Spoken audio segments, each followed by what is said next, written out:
El fútbol tiene una memoria asquerosamente selectiva. Nos fascina recordar los goles de campana, las finales de alarido, los festejos bajo la lluvia y los trofeos levantados al cielo, pero nos aterra hablar de la fragilidad. Nos negamos a aceptar que esos superatletas, esos monstruos físicos que corren 10 kilómetros por partido y chocan contra defensas como trenes de carga, son, al final del día, piezas de carne y hueso que se rompen. Vámonos al 26 de mayo de 2013, Estadio Azteca, lluvia torrencial. El Club América acaba de ganarle la final del siglo al Cruz Azul. En medio del caos, de las lágrimas de Moisés Muñoz y de la euforia masiva, hay un hombre que resalta, una bestia física de sonrisa ancha, envuelto en la bandera de Ecuador. Es Cristian Chucho Benítez. Acababa de consagrarse como tricampeón de goleo. Era el rey absoluto de México. No había un solo defensa en el continente que pudiera detenerlo en el 1 contra 1. Pero apenas 2 meses después, el 29 de julio, el mundo del deporte se paralizó. Una de esas noticias que te obligan a sentarte porque las piernas te tiemblan. Chucho Benítez, a sus 27 años, en la cúspide absoluta de su carrera, de su madurez mental y de su capacidad física, había muerto de un paro cardíaco en un hospital en Qatar. Hoy no vengo a contarles el típico cuento de hadas con violines tristes. Hoy vamos a hablar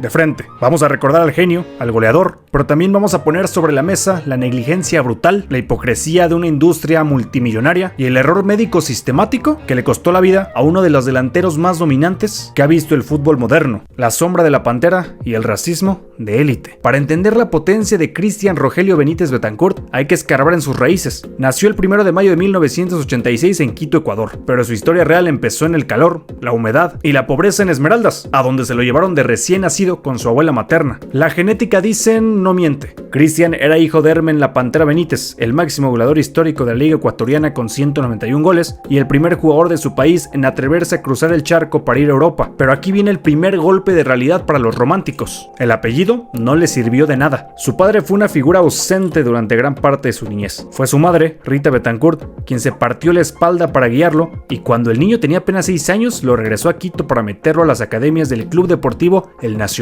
Desde niño, Cristian se acostumbró a derribar las puertas a patadas, y no solo deportivas, sino sociales. Cuando iba en la primaria, logró un hito que pocos mencionan. Fue el primer niño afrodescendiente en ser admitido en las aulas del Colegio El Man, una institución de élite en Ecuador. ¿Ustedes creen que los padres de familia lo recibieron con aplausos? Por supuesto que no. Hubo quejas formales, miradas por encima del hombro, racismo disfrazado de preocupación académica. Pero Cristian tenía un arma letal frente a la ignorancia, el talento. Jugaba tan bien que terminó ganándose el respeto a base de humillar a sus compañeros en la cancha. En las inferiores del Nacional le clavaron el apodo que lo acompañaría hasta la tumba: Chucho. En el argot sudamericano, un chucho es un perro, y no se lo decían como insulto, se lo decían porque en la cancha era un perro de caza rabioso. No daba un balón por perdido, chocaba, mordía, peleaba cada centímetro.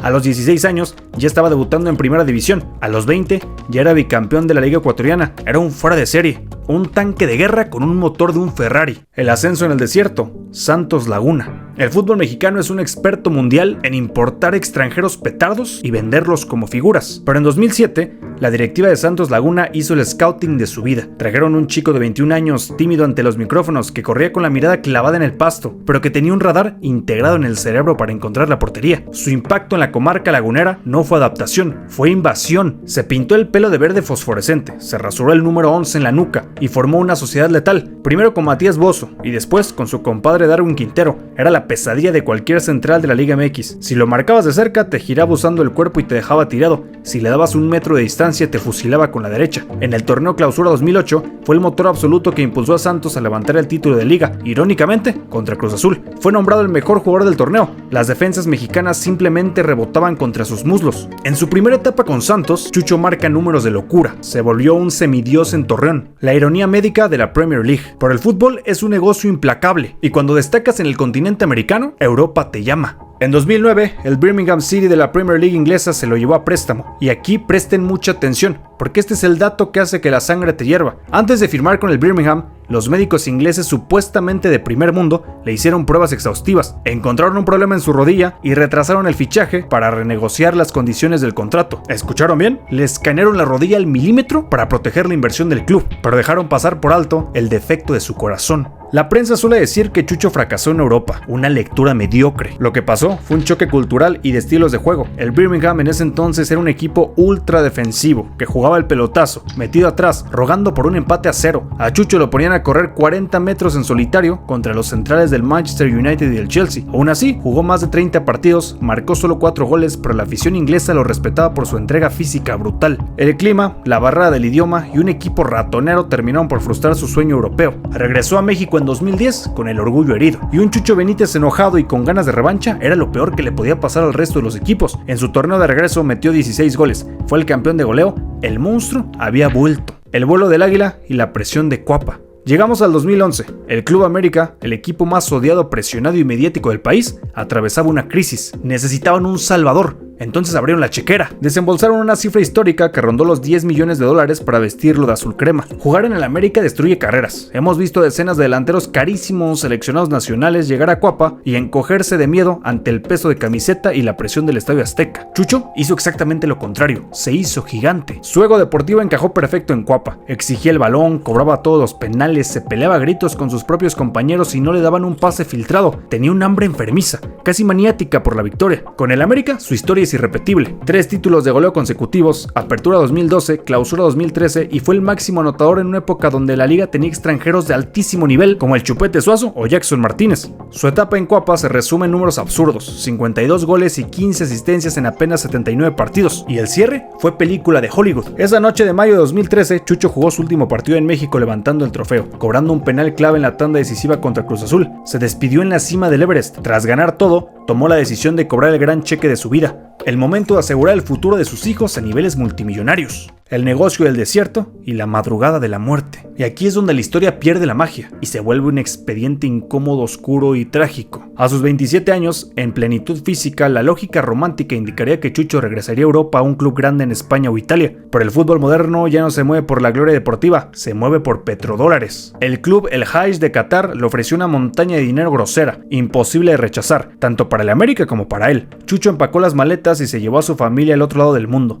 a un país con un idioma incomprensible, a una liga sin nivel competitivo, solo por asegurar su futuro económico.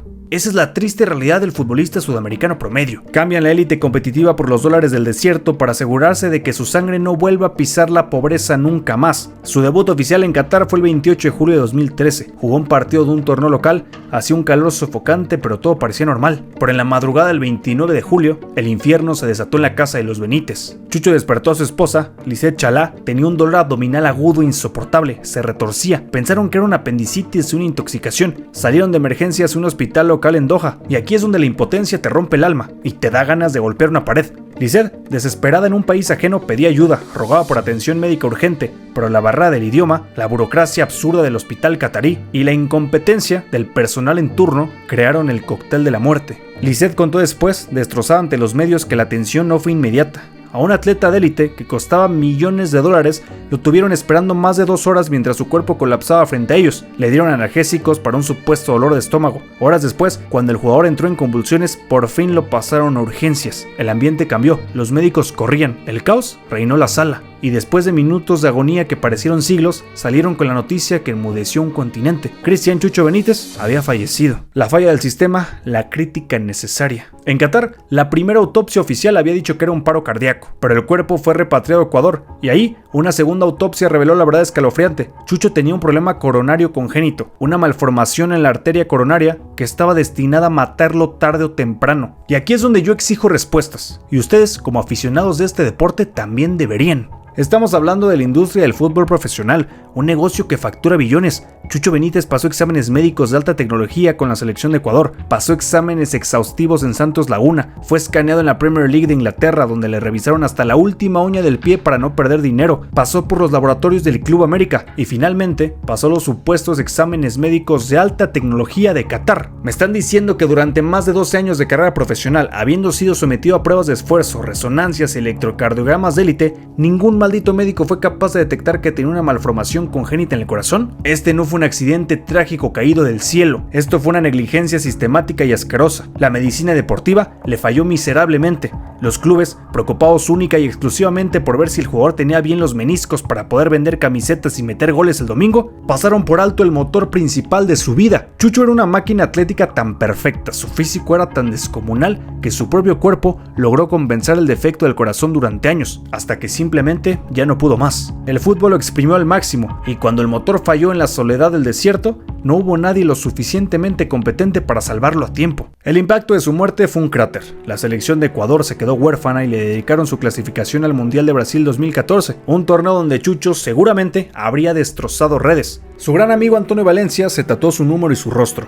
El Estadio Azteca coreó su nombre en uno de los homenajes más escalofriantes que se recuerdan en este país. Darwin Quintero le rindió tributo posando en las fotos oficiales del América, dejando un espacio vacío a su lado, el espacio que le pertenecía al Chucho. Jugadores como Raúl Jiménez, que aprendieron a definir viéndolo entrenar de cerca, lo citan siempre como su gran inspiración. Han pasado los años y el hueco que dejó Cristian Benítez en la delantera del América y de la Liga MX jamás se ha podido llenar. Trajeron decenas y ninguno le llega a los talones. No hubo otro como él, no hubo otro con esa potencia de búfalo, esa resistencia al choque y esa definición de cirujano dentro del área. A Cristian Benítez no lo mató solo un defecto en el corazón de nacimiento, lo mató un sistema médico deportivo negligente que solo cuida el dinero y un hospital catarí que no supo reaccionar a tiempo. Hoy su nombre sigue siendo sinónimo de respeto absoluto, de terror para los defensas y de gloria eterna para los americanistas y santistas. Chucho no murió.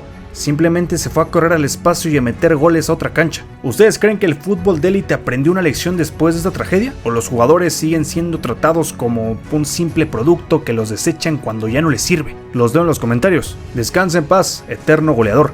Tu leyenda, a diferencia de los directivos y médicos que te fallaron, es inmortal.